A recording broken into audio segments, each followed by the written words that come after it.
Hello, everyone. This is Jonathan Little for PokerNews.com. Here I have another hand from the very first level of the Los Angeles Poker Classic $10,000 buy-in World Poker Tour event.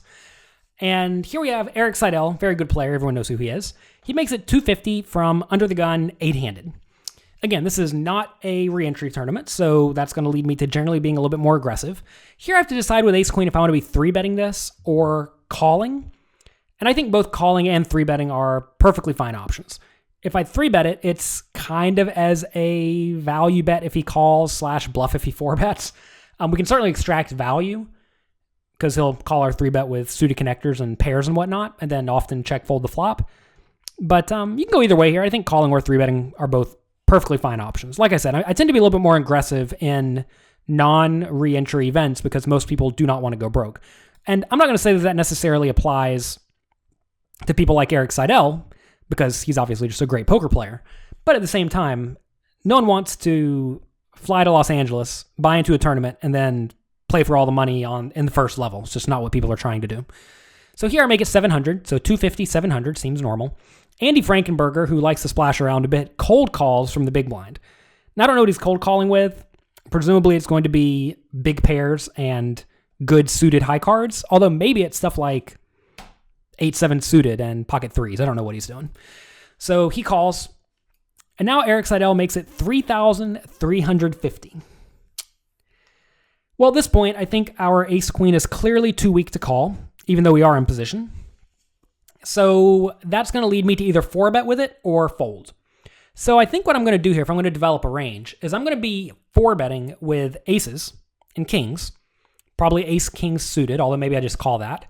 Then I'm going to call with ace-king suited, ace-king offsuit, ace-queen suited, queens, jacks, tens.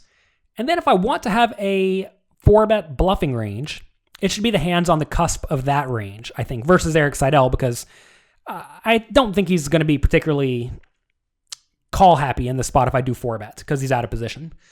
So if I'm going to 4-bet, given that range of calling and 3-betting hands I just lined out, 3-betting for value hands, the hands that should be 4-bet bluffing are ace-jack suited, king-queen suited, king-queen offsuit, and ace-queen offsuit. Those are hands that all fit somewhat nicely into the 4-bet bluffing range. I would fold king-queen offsuit here, and I'd probably go for the 4-bet with ace-queen offsuit, and then ace-jack suited and king-queen suited most likely. So that's going to be my strategy here. I think 4-betting this as a bluff is great. If I 4-bet and he 5-bets it, well, then we're going to be done. So I'm going to make it about 7,000 here in general. Here I actually go really small. I'm not a fan of this. I think I should have gone about 7,000 or 7,800 to give myself some pre-flop fold equity. When I make it this sizing, it looks a lot like I am trying to get called. So, that's nice and all. But at the same time, I'd much prefer just to have some fold equity before the flop when I have essentially a bluffing hand. Maybe in this spot, though, I thought that I'm only 4-betting here with aces, kings, and maybe just a few combinations of bluffs. And if that's the case, we can go small because my range should be quite powerful. Even then, it's like our bluff, is not particularly bad, right? It's not like this is total garbage. And it's going to be perfectly fine versus maybe hands like ace-9 suited or ace-4 suited and stuff like that. So anyway, I would have preferred a little bit of a bigger 4-bet. Flop comes 7-5-2. Of course, Frankenberger folds because, like I said, he probably has a bunch of marginal hands when he cold calls here. 7-5-2, 2 clubs. I have the ace of clubs. I definitely think we can bet in this spot. If I bet, I want to bet on the small side. I would certainly want to bet with aces and kings because you do want to play a big pot with those hands.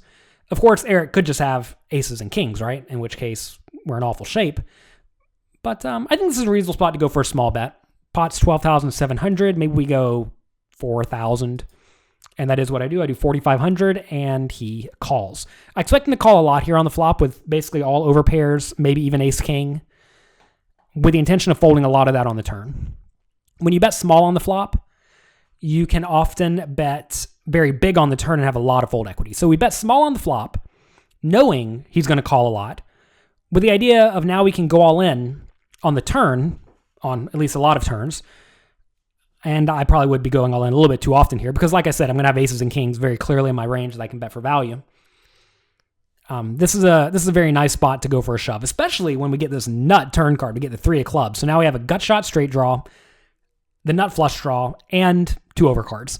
And we know that he cannot have the ace of clubs, right? So it's not like he's sitting here with ace of clubs, king of diamonds, and he decides to check call it off or something like that. So this is a spot where, especially given the stack sizes, the only play is to go all in.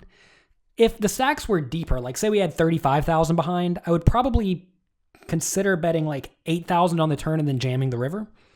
But I also think even just shoving for up to perhaps 2 times the size of the pot would not be such a bad play in this exact spot. So this is a pretty cool scenario. I definitely don't think this is something I do all the time, but I probably need to do a little bit more of it, especially in non-reentry events, because people don't want to go broke. Like, put yourself in his shoes, right? Imagine you're sitting here with pocket jacks and your opponent jams on you on the turn. You're not calling, you're just folding every time, right? If you have ace king, you're just folding. So the only time you're really calling is when you have aces or kings. And given I have the ace blocker, and given the fact he didn't 4-bet preflop, or 5-bet preflop, now that he's going to 5-bet kings, I think calling with kings is perfectly fine. This is a pretty nice example of a spot where you can go for it. So I know the previous 2 hands I made for Poker News. Make sure you go back and watch those, by the way, if you have not. I played very passively, once with middle pair and a 3-bet pot, and once with top pair. I just bet the flop and folded to a check raise. Here, you see us really blasting off, and I think this would just be considered a somewhat standard hand. I mean, the preflop action was a little bit aggressive, but if you think about the ranges, assuming I did 3-bet with this hand in the first place, and assuming I 3-bet with some of those other hands that I mentioned, like ace-jack suited, king-queen suited, etc., which maybe I do call with some of those, so those may not even be in my range. Ace-queen offsuit is clearly a very nice 4-bet bluffing hand, and once we get this flop, and especially this turn, we just have to go for it. So we do go for it, he folds, and we win a nice pot. That's going to be it for this hand. If you enjoy this type of content on Poker News, definitely let me and Poker News know on Twitter. You can follow me at Jonathan Little and Poker News at Poker News. And be sure to check back next week for another educational poker hand. Thanks for watching.